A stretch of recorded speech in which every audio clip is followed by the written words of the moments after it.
Hey, what's up, y'all? This is Samba from the Real Talk Room, and we're back with another video. And the title of this video is called The Attack on the Nuclear Family. And I don't know if y'all notice how these different agendas, these New World Order agendas, have been using tools to attack the nuclear family, like the whole transgender agenda, the gender philosophies and all these different type of things, the abortion agenda, polyamorous philosophy that has nothing to do with marriage or anything like that, just having multiple partners. Also, Barack Obama in 2015 with the quote-unquote the rainbow law in 2015, if you know what I'm saying, right? So these are all tools that are against the natural order of God.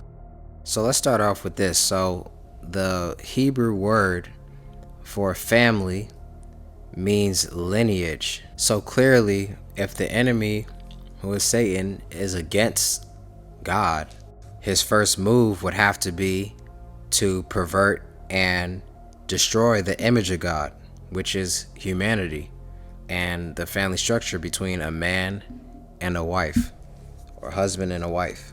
And how will he do this?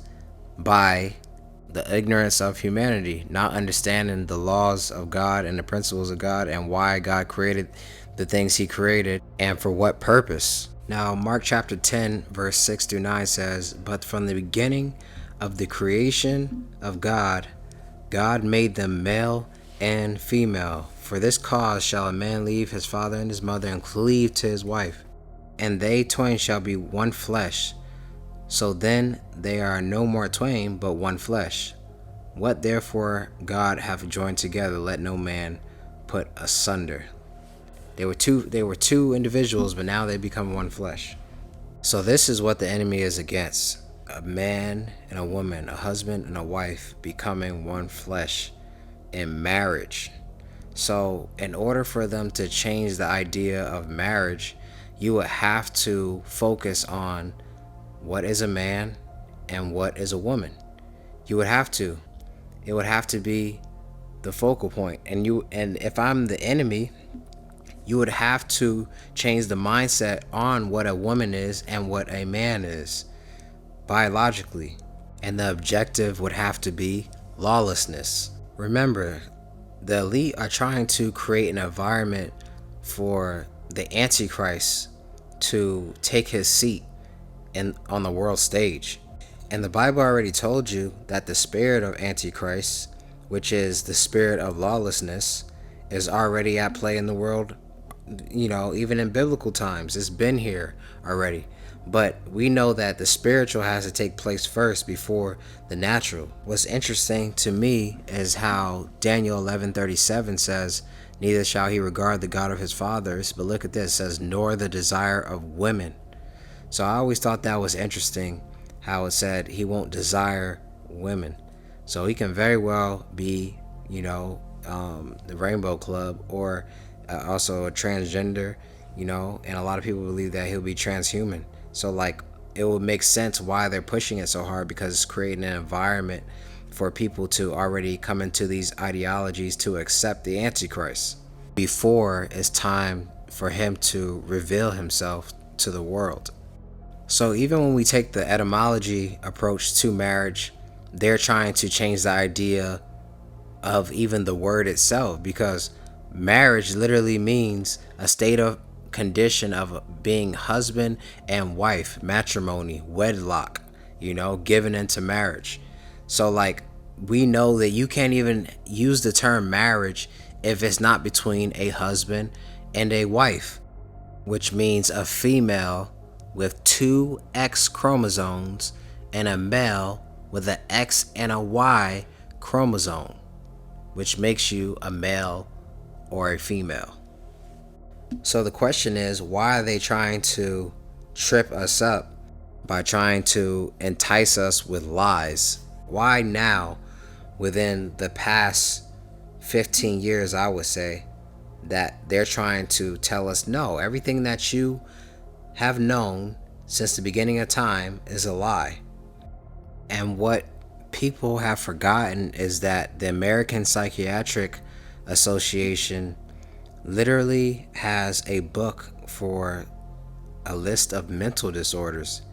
And one of the mental disorders were things that they're trying to normalize now, right? As you can see, I'm not going to say it on, but you can see it right here.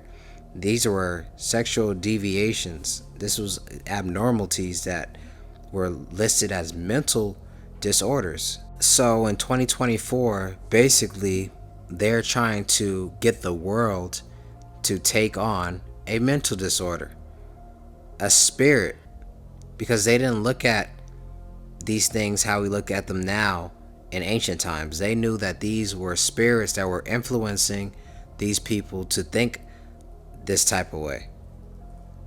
They're trying to get away from Jesus Christ, from freeing these people from these mental disorders, freeing these people from these spirits that they're dealing with, and saying, no, that's normal. That's normal. There's nothing to worry here. And trying to brainwash us to think that, oh, wait, that is normal, when it's not. And the enemy is always going to attack the order. And the order is God, man, woman, and children. So he's always going to attack the man first and the role of the man. Always is always going to be that way. Why? Because God gave the law to Adam first, and the man is a representation of leadership in the family structure. And if you don't have structure, you have chaos. You don't have any order.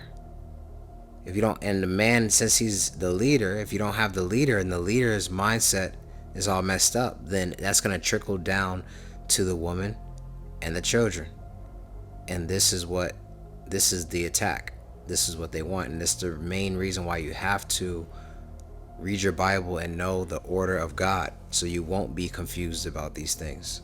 So now we're going to shift over into the end time open relationship agenda, and how that whole thing is just disrupting the family structure.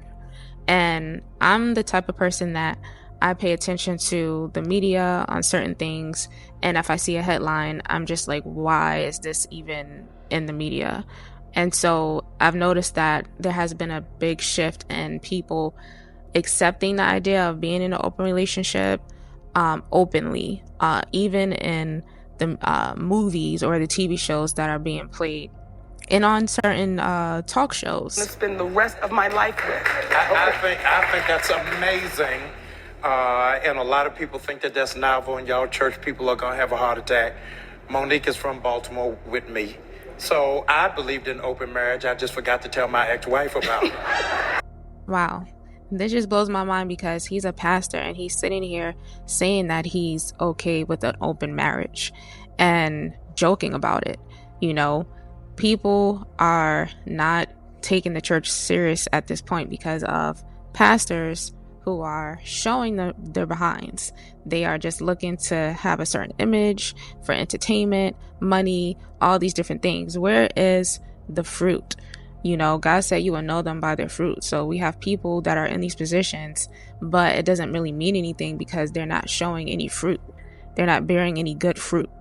And what comes to mind is 1 Timothy 3:5. It says, "For if someone does not know how to manage his own household, how will he care for God's church?" And so you have the congregation watching you on TV, and you're saying this, and they're probably saying, well, if he agrees with being in an open marriage, then I will go ahead and just do my thing and live the way I want to live. And this is the issue that I have with the church today. Everyone is doing what they want to do, living how they want to live. Like, if you want to do that, don't call yourself a pastor. And I just feel like we live in such a fallen world. The pastors are supposed to be the example. They're supposed to make sure that they're preaching the word of God and not straying away or deviating from the truth.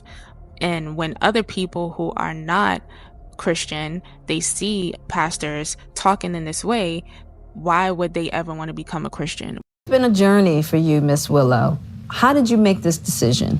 With polyamory, I feel like the main foundation is the freedom to be able to create a relationship style that works for you.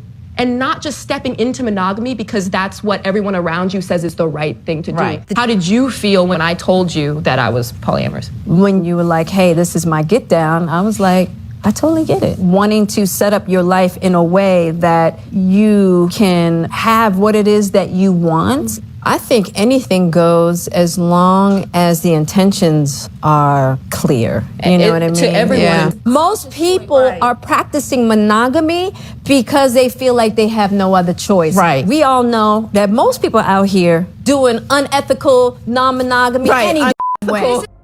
So she says that she wants to be in a polyamorous relationship because of the foundation that is set on where she's able to have the freedom. So obviously being in a monogamous relationship, she feels constricted, restricted. And when you say, I do, you're also saying till death do us part. You're also saying in sickness and health. But what does the Bible have to say? And what does Jesus have to say about polygamy, even though that term isn't in the Bible? And in Matthew 19, verse 4, it talks about how the Pharisees were asking and testing Jesus, and they asked him, is it lawful for a man to divorce his wife for any and every reason?